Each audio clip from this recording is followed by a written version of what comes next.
дар шаҳри Хорух семинари омӯзишӣ барои мураббиёни ҷудои вилояти Мухтори Кӯҳистони Бадахшон оғоз гардид. Семинар аз ҷониби клуби ҷудои Ҳоҷи Шариф рӯйдаст гирифта шуда, дастурдиҳандаҳои он мураббии шоистаи Ҷумҳурии Тоҷикистон ва Федератсияи Россия Эргаш Маҳмадбеков, мураббии гурҷӣ Давид Габаидзе, мутахассиси соҳа Эркин Латипов мебошанд. ҷамъомади омӯзишии мазкур аз машғулиятҳои назариявӣ ва амалӣ иборат мебошанд. Дар қисмати назариявӣ мураббиён сараввал аз таҷрибаи дарсҳои худ нақл карда, сипас маърузаи дастурдиҳандаҳоро гӯш карданд. Қабл аз шурӯъи дарсҳои амалӣ аз ҷониби клуби варзишии Болозикр ба иштирокчиён либоси варзишӣ кемано тақдим карда шуд. Сипас тибқи қоидаҳои байналмилалӣ тамринҳо ба роҳ монда шуданд. Таи 2 соли охир дар ин гӯшаи дурдасти мамлакат мусобиқаҳои ҷудо ташкил карда намешаванд.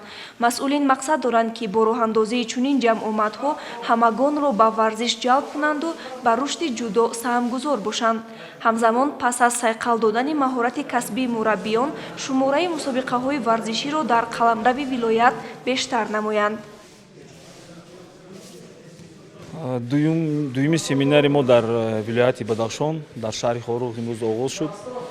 Ин барои баланд бардоштани касби мураббиёни вилояти Бадахшон мебошад. Мо кӯшиш мекунем, ки системаи умумии тем барои ҳамаи ин мураббиёни вилояти Бадахшон, ки ай моҳи сентябр кӯдакҳо қатъи ба усулҳои нави техникӣ, ки дар тамоми ҷаҳон пешниҳод шудагӣ аст, зудо қатъи кӯдакҳо истифода баранд, кор кунанд.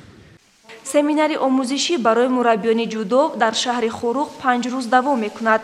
Дар ин муддат ба мураббиён техникаи навини усулҳои ҷудо омӯзонида мешавад. гузориши Парвина Ашурзода, Соҳиб Исмоилов аз шаҳри Хорух махсус барои барномаи иттилоотии хабар.